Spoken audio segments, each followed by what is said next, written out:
'Cause I am yours and you are mine.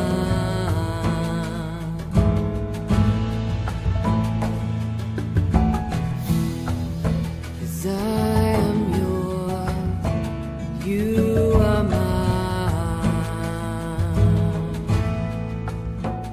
You are mine. Shalom, shalom, shalom a todos.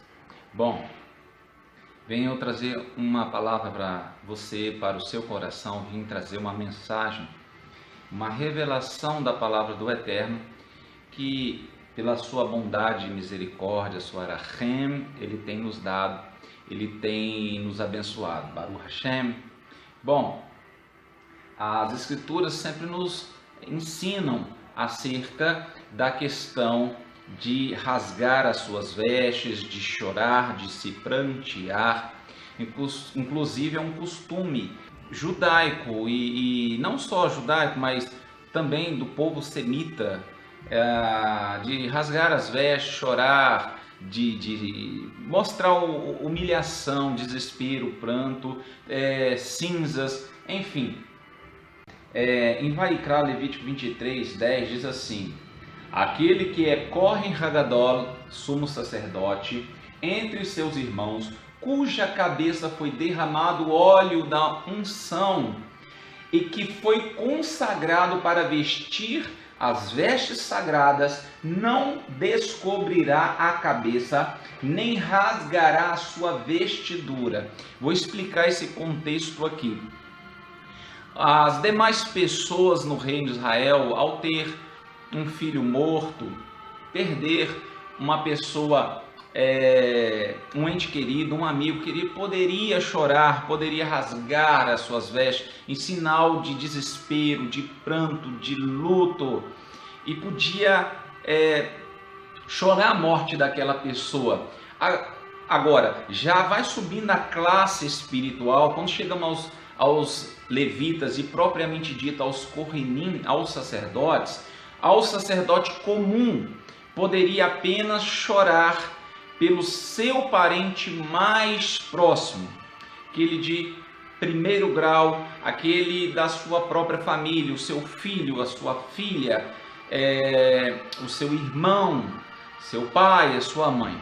Mas o Kohen Hagadol, mas o sumo sacerdote, não poderia chorar nem mesmo a morte do seu parente de primeiro grau, nem descobrir a sua cabeça tirando o turbante, a fim de se desesperar por aquela morte. E o contexto aqui de Vaikra, Levítico 23, está dizendo que se uma filha de um Kohen Hagadol profanar o ministério do pai, ela seria queimada viva, e ele não poderia nem sequer prantear, chorar a morte da sua filha, porque aquele que era a representação divina na terra não poderia, em protesto a Hashem, se rebelar, se amargurar, se prantear. Ele estaria, a meu raciocínio, emitindo uma mensagem subliminar indiretamente para o povo de Israel, que ele ficou abalado, ele ficou triste, ele ficou talvez até injustiçado com aquele ato daquela sua parenta mais próxima. Agora, nós temos nas Escrituras sempre o Eterno nos revelando coisas nos 4 níveis, que chamamos de pardes no hebraico, né? O primeiro nível é a Pshat, né? O nível literal. E literalmente o Eterno falou muitas e diversas formas diferentes, muitas vezes diversas formas diferentes, que Yeshua HaMashiach é o seu filho, é o próprio ungido enviado da sua parte para a humanidade. Então ele fala isso explicitamente no decorrer de todas as Escrituras. Agora, se nós avançarmos, o segundo nível, que nós temos o remes, né, que é o segundo nível de interpretação das escrituras, aquele nível figurativo. Temos também o que nós chamamos de drachá, quando fazemos midrashim, hermenêuticas de textos para entender uma revelação. Nós vamos ver aqui, o último é o sod, é o oculto, onde nós usamos a guimatria, as codificações, muitas vezes para chegar numa revelação. Eu queria ensinar algo rapidamente aqui, para que você não caia em argumentações de muitos que se dizem roshim aí na internet. Eles querem te passar um conceito dizendo, isso aqui está no sod, no último, está no quarto nível, querendo te passar uma mensagem diferente que o primeiro nível, o Peshat te passa. Os 4 níveis, nós estamos falando de níveis e não de revelações distintas, de contradições. O primeiro nível, aliás, todos os 3 últimos níveis têm que falar da mesma forma do primeiro. Aquilo que a Torá fala de forma rasa, os outros níveis vêm confirmando aquilo. Então não caia na falácia de que uma pessoa quer te colocar uma visão, te empurrar uma visão e usar a sua carência de informação dizendo, mas isso aqui você não entende porque essa revelação está no 4º nível. Se a revelação está no 4º nível, ela tem que estar de alguma forma no primeiro também. Então nós estamos falando de níveis e não de visões distintas, ok? Então eu vou passar aqui para você de forma muito sucinta, muito breve, essa revelação, né? O Eterno, quando ele testifica de forma simples e de uma segunda forma que Yeshua é o seu filho.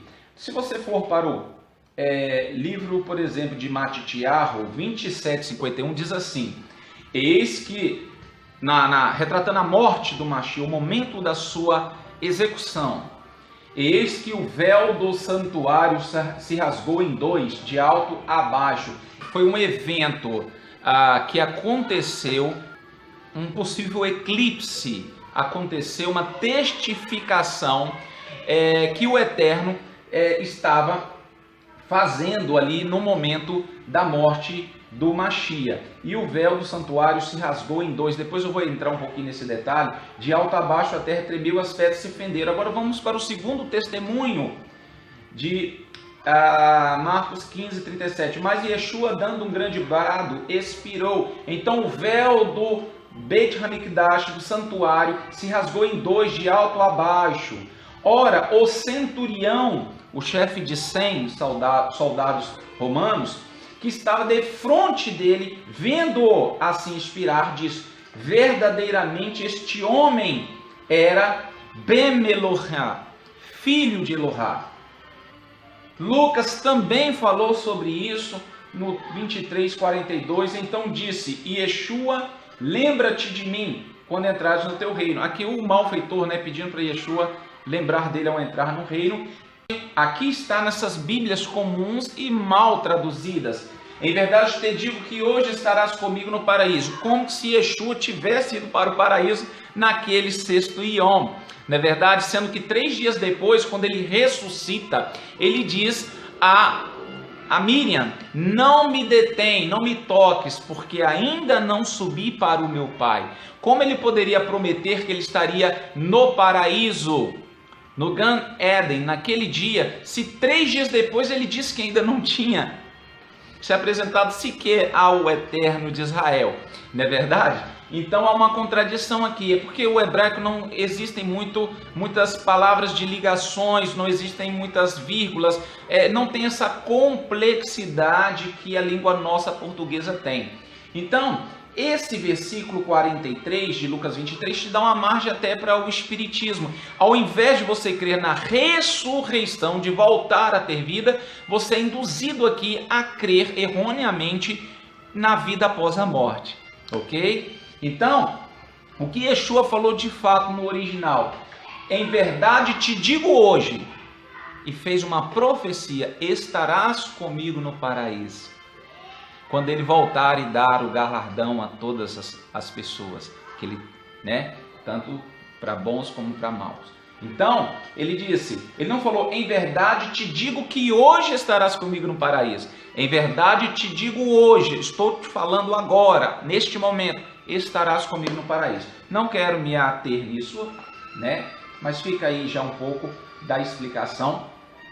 E rasgou, e já era quase a hora sexta, e houve trevas em toda a terra até a hora nona, pois o sol se escurecera. E rasgou-se ao meio o véu do santuário, mais um testemunho. E Yeshua, clamando com grande voz, disse: Pai, nas tuas mãos entrego o meu ruach, meu espírito, minha vida, né? E havendo dito isso, expirou. Quando o centurião viu o que acontecera, deu kevod a Hashem, dizendo, na verdade, este homem era tzadik, justo. E todas as multidões que presenciaram este espetáculo, vendo o que havia acontecido, voltaram batendo no peito. Agora, aqui está mais uma prova que a Brit Hadashah é um livro totalmente com espírito judaico. Você percebe que a essência da Brit Hadashah não é romana, como estão dizendo por aí, é judaico. Porque se você não conhecer Torá, você não entende. Porque é que somente nesse momento o centurião entendeu que Yeshua era Ben Elohá, filho do Elohá vivo. Por que a multidão saiu batendo no peito? Se você não sabe, o Gólgota era no alto. Era no alto. Então eles tiveram o panorama de tudo o que aconteceu na terra de Israel naquele momento. Na terra de Israel não, perdão, ali em Jerusalém, ali no Monte Moriá, em tudo ali em volta dos montes do Eterno, que é chamado de os meus montes, que é Sion, né? Os montes em Sião. Então, porque, segundo o que está descrito no livro de Matitiarro, de Marcos, este homem falou, este verdadeiramente era filho de Hashem. Por quê? Porque se você não conhecer a Torá, se você não conhecer a base, você não entende a Brit Hadashah. Lembra que eu comecei essa explicação ensinando sobre Levítico 23, sobre se prantear pelo seu filho, o Eterno. Ele não tem lágrimas físicas, ele não tem vestes físicas. As lágrimas de Hashem foram a chuva que caiu, o pranto de Hashem, da testificação que Yeshua é seu filho, foi o trovão, foram os raios, foi a escuridão, o Eterno fechando seus olhos, porque o Eterno não tem um corpo físico. O Eterno, ele rasgou as suas vestes, pranteando, dizendo, este é meu filho, eu estou chorando pelo meu filho, inocente. Quando o Eterno fala que o Kohen Hagadol, por ser representante do Eterno, não podia chorar pela sua filha, porque neste contexto ela tinha profanado o ministério do Pai. Mas aqui, Yeshua é totalmente inocente, morre por mim e por você. Então aqui o Eterno rasga as suas vestes simbólicas, que é o véu do templo, templo este onde manifestava a kevod do Eterno, como na sua inauguração, quando Shilomo levanta a casa de Hashem, e ali estava a arca sagrada. Tinha um véu que fazia a separação. Aqui tem muitas conotações, como o Eterno separa, tira essa separação e nos faz ter acesso direto ao Eterno. Por isso que depois da morte de Yeshua foi varrida o ministério físico levítico do sacerdócio, porque Yeshua se tornou o verdadeiro sumo sacerdote. Por isso, meus amados, o Eterno aqui ele dá uma testificação. E aquele centurião, por conhecer Torá, por viver naquela época, ele entendeu que o Eterno estava de alguma forma não, de uma forma bem explícita, testificando, testemunhando que Yeshua HaMashiach é o seu filho. E ele estava chorando pelo seu filho. Ok? Chorando pelo teu filho. Então, se temos um testemunho literal, temos um testemunho simbólico e temos outros que não me compete neste vídeo a abordar. O Eterno testificando de todas as formas que Yeshua é o seu filho. Então não adianta homens terrestres dizerem o contrário do que o Eterno Todo-Poderoso tem dito. E aqui está uma judaicidade da Brit Hadashah. Só quem conhece Torá conseguirá entender o que está codificado aqui no terceiro nível de interpretação da Torá. Ok? Gostaria de encerrar para não ficar comprido. Já passei a revelação que o Eterno rasgou as suas vestes. E o véu do templo não era um véu, não era um pano fino. Ele era espesso. Homem algum, vários homens não conseguiriam rasgar aquele véu. Mas o poder do Eterno assim o fez para a nossa salvação. Então nós temos o testemunho do Eterno. O Eterno rasgando as suas vestes simbólicas, dizendo: é meu filho. Nós temos toda uma judaicidade da Brit Hadashah. Ah, Moshe, mas esse texto não serve para apresentar para ex-messiânicos. Eu não estou gravando para eles, eu estou gravando para você. Tá certo? Porque para eles, você pode pegar qualquer prova do mundo. Eles não querem mais. Eles querem viver assim. E por que diz que aquele que não tem o filho não tem o pai? Não tem o pai. O que tem aqui de mau testemunho, mau caratismo, de pessoas que eu conheci, que serviam o Mashiach e que apostataram, tá? Não é brincadeira não. Você olha para a vida dessas pessoas, já é uma pregação para você. Isso não serve para mim. Porque alguns que, não vou dizer esses, não vou dizer nem mau caratismo, alguns até vieram a descrer no próprio Hashem depois. Né? Pessoas boas que negaram o filho e que depois acabaram negando o pai também, porque quem não tem o filho não pode ter o pai. E quem tem o pai recebe o seu filho. Então, Baruch Hashem, o Eterno, testificando, rasgando as suas vestes simbólicas, que é o véu do templo de Israel, chorando em lágrimas de chuva, fechando seus olhos em trevas, né, enquanto era dia, agitando com os tremores, os terremotos que houveram.